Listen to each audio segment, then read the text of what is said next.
Bienvenue à ce numéro du Journal des Journaux, paru du 13 au 19 février 2023. Un numéro que nous entamons avec la situation sécuritaire dans le pays. À cet effet, lettre au président de la République Bazoum Mohamed. Monsieur le Président, prenez la peine d'écouter votre peuple et de faire droit à ses suppliques. Il a versé assez de sang et de larmes pour ne pas l'entendre. Titre entre autres dans sa rubrique Nation, l'hebdomadaire Le Monde aujourd'hui, pour qui des militaires nigériens, on ne sait même plus combien, se sont fait massacrer à Intagame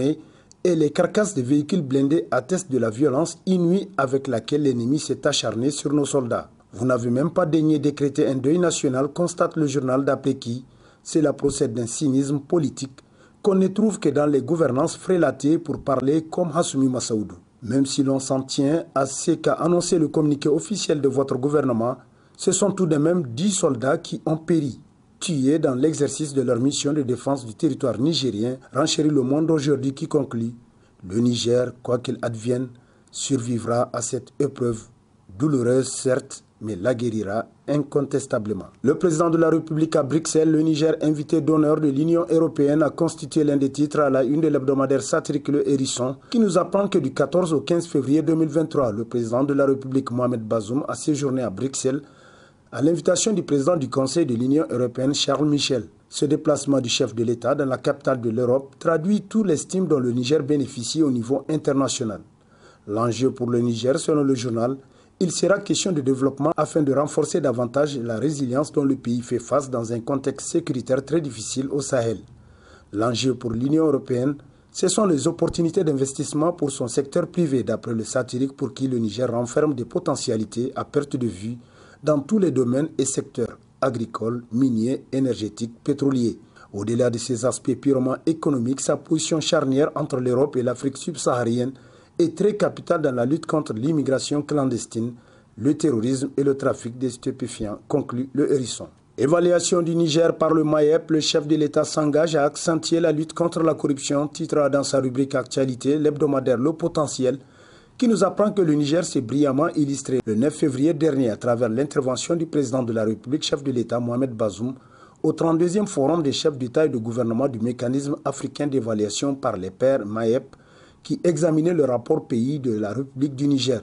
C'est dire que la poursuite sans ménagement de ce combat contre la corruption, tel que promis par le chef de l'État, contribuera inéluctablement au Niger de réaliser toutes ses ambitions en faveur du développement harmonieux de son peuple, conclut Le Potentiel. Le 9 février perd son objectif principal, titre dans sa rubrique à Société, le bimensuel Le Troisième œil, qui rappelle qu'à l'origine, ce soulèvement populaire a conduit à la conférence nationale souveraine, à l'issue de laquelle la démocratie et le multipartisme ont été instaurés au Niger.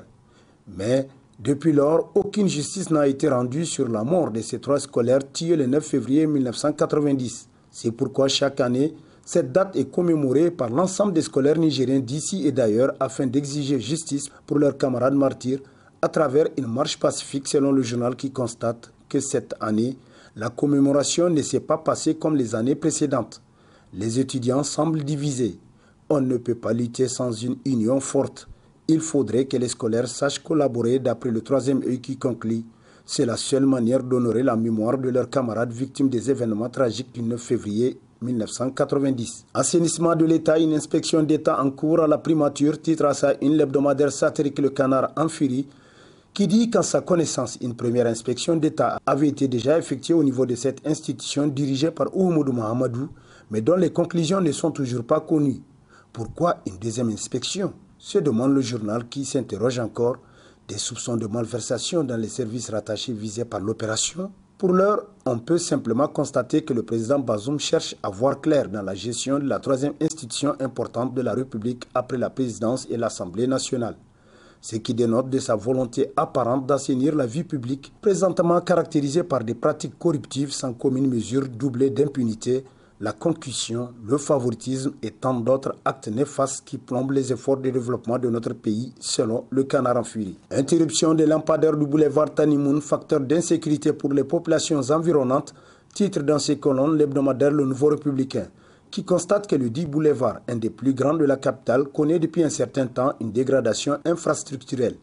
Celle-ci se traduirait par l'interruption de ces lampadaires dont il faut rappeler ne date pas de maintenant. Il est aussi important de noter selon le journal que les causes de cette interruption ont été occasionnées par le vol constant des batteries censées alimenter les 10 lampadaires. C'est évidemment pour cette raison que les autorités en charge de la question, notamment celle de la ville de Niamey, ont fini par laisser pour compte le boulevard Tanimoun qui faisait la fierté des usagers de la route et même des populations environnantes d'après le Nouveau Républicain pour qui,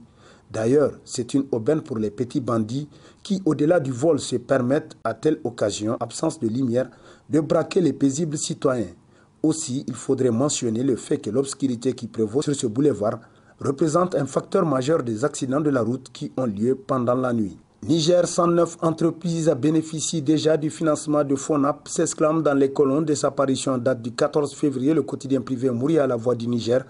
qui nous apprend que le fonds d'appui aux petites et moyennes entreprises FONAP est créé dans le seul but d'assurer et de contribuer au développement de la modernisation des PME et PMI nigériennes. Un fonds viable selon le journal, d'autant que les programmes de facilitation d'accès au financement et un accompagnement spécifique permanent pour assurer son développement à long terme est soutenu par le pays.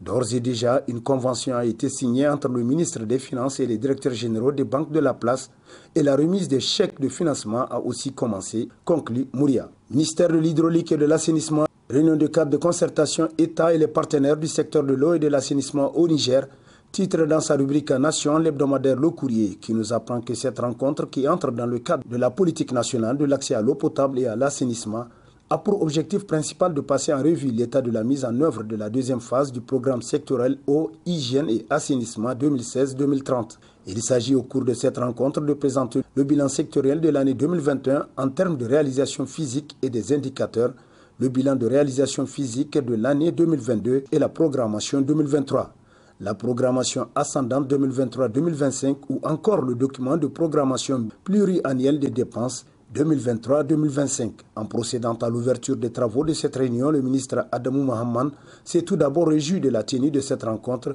qui a tout l'air d'une mini-revue sectorielle devant leur permettre dorénavant de normaliser la fréquence de sa tenue dans le temps imparti tel que rapporté par le courrier qui poursuit en concluant. Le chef de file des partenaires techniques et financiers du secteur de l'eau et de l'assainissement a saisi l'occasion pour lancer un appel à l'État et aux partenaires techniques et financiers pour investir davantage dans ce secteur vital pour le bien-être des populations et le développement du pays. Éducation Zender, le Coran est brandi contre les pyromanes des écoles publiques, s'exclame dans ses colonnes l'hebdomadaire L'Éclosion, qui nous apprend que c'est à l'issue d'une séance de prière destinée le vendredi 10 février 2023 au repos des âmes des 3 élèves calcinés suite à l'incendie de leur classe au CETD de Zender, le lundi 6 février dernier que le sultan de Damagaran a fait cette annonce. Le sultan a brandi le Coran pour que tout celui qui connaît les acteurs ou qui connaît une petite piste pouvant conduire à celui qui a mis le feu au CET se dénonce. Et à titre préventif, tout celui qui osera encore mettre le feu dans les écoles, le Coran est là, annonce le secrétaire général du SNEN, section de Zender, au journal, pour qui, quoi qu'on dise, la plus grande responsabilité incombe aux autorités politiques qui, depuis quelques années qui sont au pouvoir, annonce avoir construit plus de classes que tous les régimes du Niger réunis de l'indépendance en un jour. Incendie d'un marché dans la ville de Tawa, plusieurs boutiques et kiosques consumés par les flammes, titre dans sa rubrique Société, l'hebdomadaire L'Indépendant Plus. D'après qui, selon plusieurs sources, c'est aux environs de 7 h du matin que le feu s'est propagé pour atteindre plusieurs boutiques situées aux abords du stade municipal de Tawa. Très vite, le feu a ravagé plusieurs boutiques. Les sapeurs-pompiers arrivés aussitôt sur les lieux se sont investis pour circonscrire les dégâts, nous apprend l'hebdomadaire qui poursuit. C'est le deuxième incendie en moins de 2 ans sur ce marché. Mais cette fois-ci, les dégâts ont une plus grande ampleur. Il faut noter, selon l'Indépendant Plus, que ces commerçants ont occupé cet endroit qui est contigu au terrain de basketball du stade municipal suite aux travaux de construction du marché moderne de Tawa. Gaïa, distribution gratuite ciblée des vivres aux sinistrés des inondations 2022 de la région de Dosso, une activité du dispositif national de prévention et de gestion des crises alimentaires avec l'appui de la coopération luxembourgeoise, titre dans sa rubrique Développement l'hebdomadaire Niger Times,